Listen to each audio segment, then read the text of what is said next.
What's happening, you guys? How you doing today?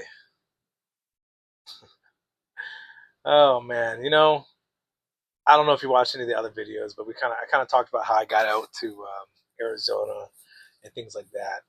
You probably saw the heading of this is why you should quit. But before you jump to conclusion, let me tell you what you should quit. I think you should quit the things that are just making your life miserable, making you miserable. Quit doing the same old crap over and over again, expecting something else to change because more than likely nothing's going to change, right? When I came out to Arizona, actually, I was working at a Toyota dealership. I was doing good. Life was good. I couldn't stand the weather sometimes. Like, I like nice weather. I hate when it's gloomy out. Some people love it, and that's good. My wife kind of likes that a little bit, but I was like, I had the opportunity to come out to Arizona, and I honestly didn't even I didn't know what to expect. I bought my house online. It was pretty wild. It was a wild trip. So me, my brother-in-law, and a friend of mine, they actually worked for a glass shop at the time, a big company. And not to name any names, you probably could guess what company it is. But yeah, we hopped on an airplane, and it was like literally red eye. We just hopped on. I think Friday night, got here at really early, and Saturday morning. And this is back in 2004, I think it was. Because I didn't come out here till five. It took about a year or so to get everything situated. But yeah, I went and applied at a Toyota dealership, and they went and applied at their glass shop. So we all secured jobs. We're like, man, we're going to sell our houses, and we're leaving. The market was good. We're all gonna clean up and come out here. And it was cool because when I got out here, it's pretty much just what I expected. And I watched a lot of videos of it. There's not a whole lot of green per se. Like, there's green, but it's different kind of green. It's like it's almost like evergreen kind of stuff. We don't have like big pines. No, don't get me wrong. Like, up in the mountains, there definitely can see a lot of pines and stuff like that, different trees. But the majority of the landscape is, you know, it's desert. Which I like because I don't have to cut grass. I don't have to rake any leaves. It's sunny like so much, and I love it. The mountains that surround the Tucson area where I live, they just never get old. Never get old.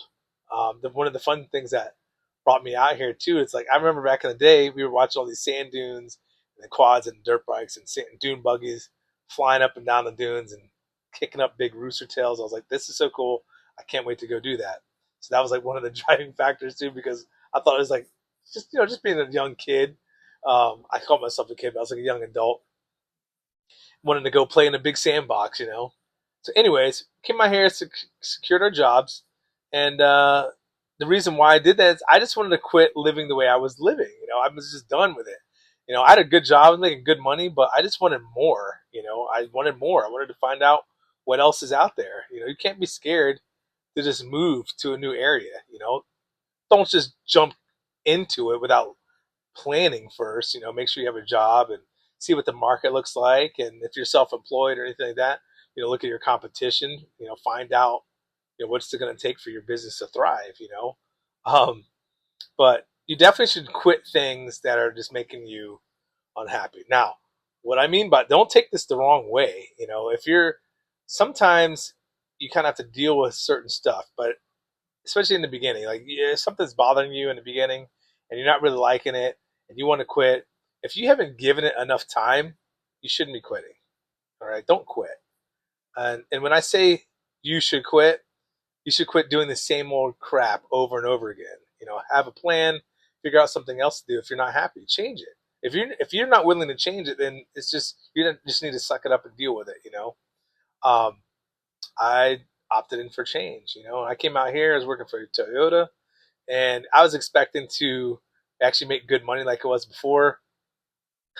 I kind of messed up on that one again. You probably saw a former video where I screwed up. Yeah, this is another kind of a screw up because I didn't do all the research I probably could have. You take people's word for it. So during my interview, it was like, um, yeah, I'm going to make the same amount of money. Everything is going to be good. And it sounded good. Sometimes things that sound, really, really good maybe are too good to be true. But again, always have maybe a backup plan. So make a plan, have a backup plan if that plan doesn't work. Heck, maybe even nowadays, even make a second backup plan, right? So you have three different options to be able to survive. Because I got to this dealership and life was good for a little bit.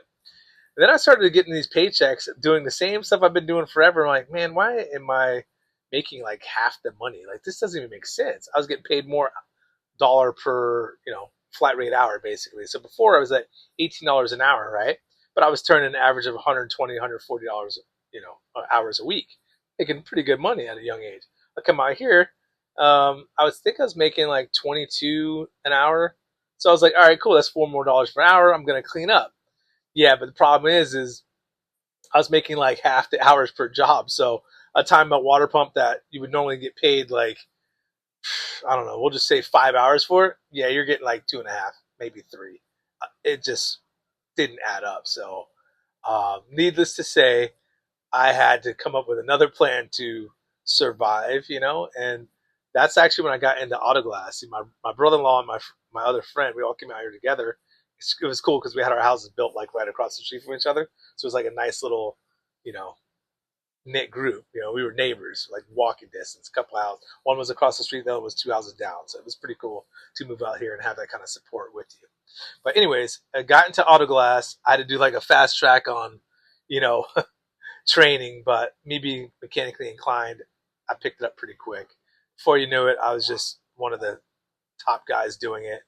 And at that point, um, I decided that I was going to go into a partnership with a friend when I moved out here and start a glass business, man. Because I started seeing all the money I was making. I was like, man, I could do this myself. I'm always after a year or so, I don't even know, it's a year and a half. I felt like, I was at the level now where it's like I know what I'm doing, so I could be an expert at it and go make some money. And that's when I started my very first business. Yeah, doing auto glass, and life was good.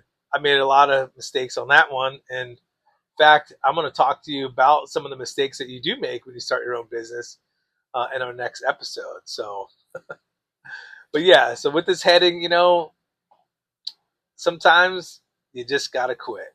But again, have a plan. Don't just dive into it. That's just being stupid. Have a plan so you're smart and you'll actually succeed.